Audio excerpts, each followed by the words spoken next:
What is up, disc golfers? Today on Iceberg TV, we will be having a brief discussion about the USDGC.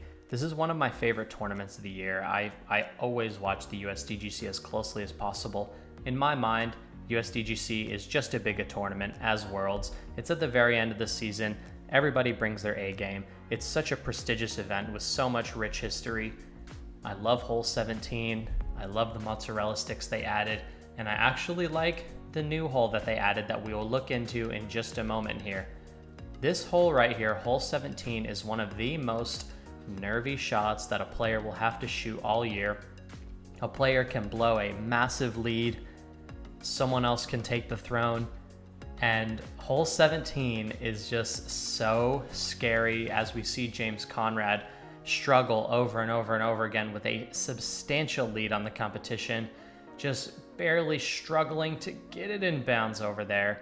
Now, I was just listening to a podcast with Nate Sexton as the guest, and when he won USDGC, he was actually talking about this hole. Nate just throws the chip Firebird forehand all the way to that right side, doesn't really go for the birdie and just takes the three, and I think that that's the intelligent play.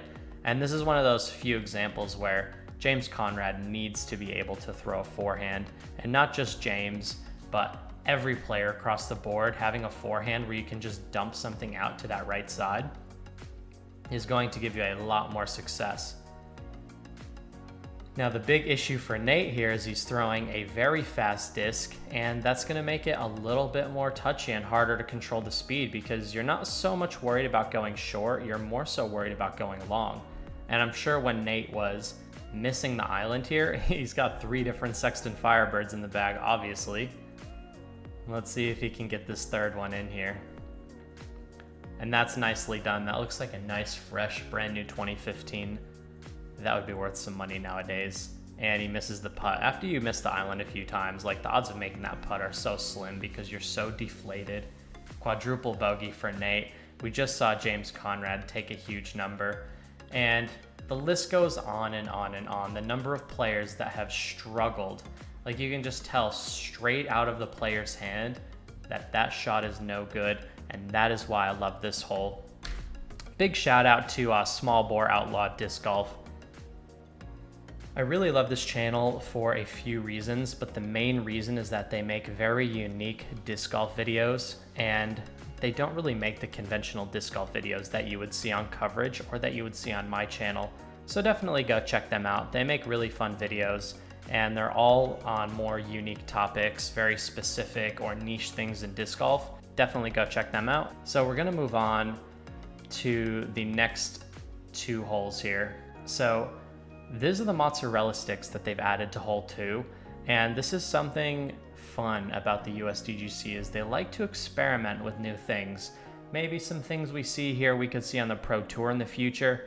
Having these types of obstacles in play in a tournament puts the players in a position where they actually have to control what side of the basket they land on. And I think down the road, we're going to see more man-made obstacles in disc golf and man-made things that are going to make the hole more challenging. The players are getting so good that they need things like this to keep the competition exciting. Otherwise, we just see hyzers all day. We just see them lacing lines all day, and that is not that fun to watch. I love to see the players battle their way through a very challenging course. Now, this is a new image of a hole in this year's USDGC. We have these large beams off the tee, and then we have the fairway up here on the right, and it actually loops around in the baskets somewhere over here. So what we see here is a very difficult shot where all of this is OB. So you have to shoot through the sticks or a huge overhand to the island green. You have to do so many different things on this hole to actually get the birdie. And this hole could become disastrous if you start missing this shot, or if you connect with one of these bad boys. You're definitely looking at a high score if you catch one of these beams. So I'm really excited to see how our friend Yuli would say how this one plays out. Leave your comments in the comment section down below. What is your favorite hole at the USDGC? Who do you think is going to win this year? Iceberg Dylan here. You're watching Iceberg TV. Signing out.